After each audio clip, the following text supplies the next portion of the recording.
Hey,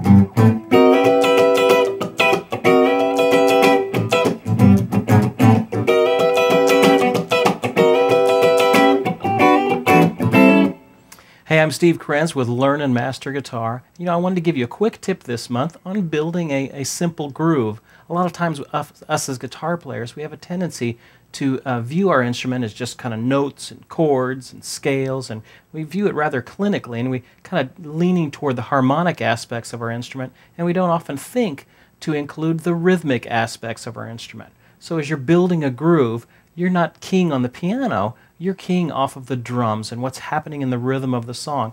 You know, I could just play an A chord, 2, 3, 4.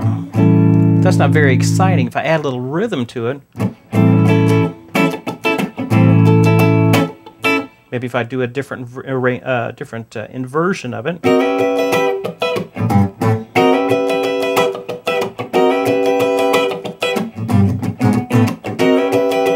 Well, what am I doing there? I'm in kind of an A7th tonality, and I'm playing an inversion way up here. I'm at the 11th position.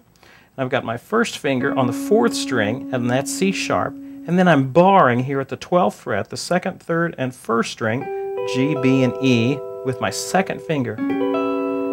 And that, even though that doesn't have an A note in it, it's functioning kind of as an A7th or even an A9th tonality. Works great in blues.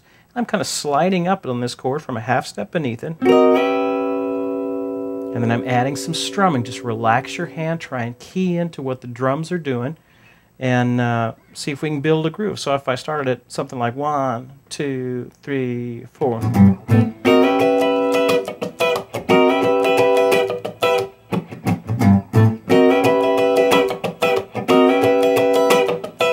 See how by building some accents and some rhythm in this strumming, I'm creating a great little simple groove. Now you add through a couple more chords in there. Here's a G triad, which has a B on the 4th string, a D here at the 7th fret, 3rd string, and the 2nd finger's on a G. Maybe resolve that to a D triad, which is an A, D, and an F sharp, right here at the 7th position. Just one big bar there on the 4th, 3rd, and 2nd string. And then bring that down maybe to the 5th position, throw a little hammer on there with our 2nd finger, and I end up with an A7th. I've got a G, I've got a C sharp here with my 2nd finger, and then that E is the bar on that 1st string. So if I add those chords into it, which that's the G, that's the D, and that's the A. Well, if I add that to my groove,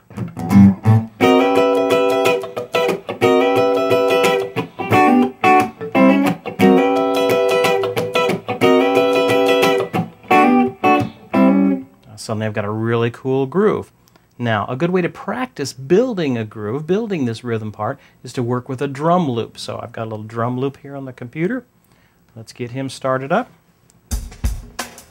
Here we go. 1, 2, 3, 4.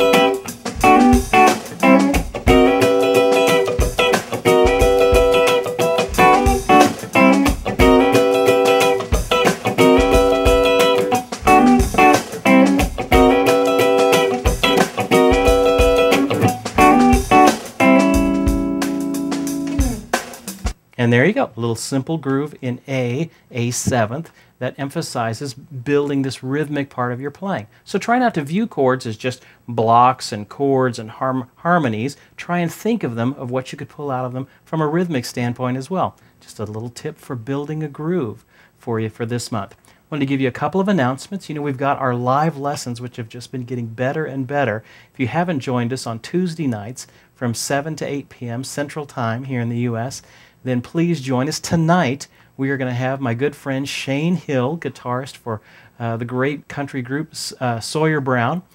Shane has probably one of the best tones I've ever heard out of a guitar player, so that's what we're going to talk about, achieving great tone. That's going to be the topic for tonight's live lesson.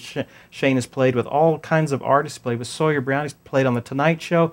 A great guy, and you're going to enjoy learning from him. We're also going to have a special giveaway at the live lesson. Now, our giveaways are starting to get better and better. Last month, we gave away a great guitar. So who knows what we're going to give away tonight? You have to log in to see. If you want to log in and be a part of the chat, you got to go to our Ustream page and then just log in there. And the instructions are on our discussion board as well. The next live lesson after that is August 23rd. We're just going to have an open talk. You can just send me your questions, and I'll talk about whatever you guys want to talk about. So anyway, have a great month. It's a great time to be playing guitar. We're finishing up the summer, heading into fall, and it's a great time to be learning. So don't miss Shane Hill tonight with us at the live lesson, and I'll catch you guys later.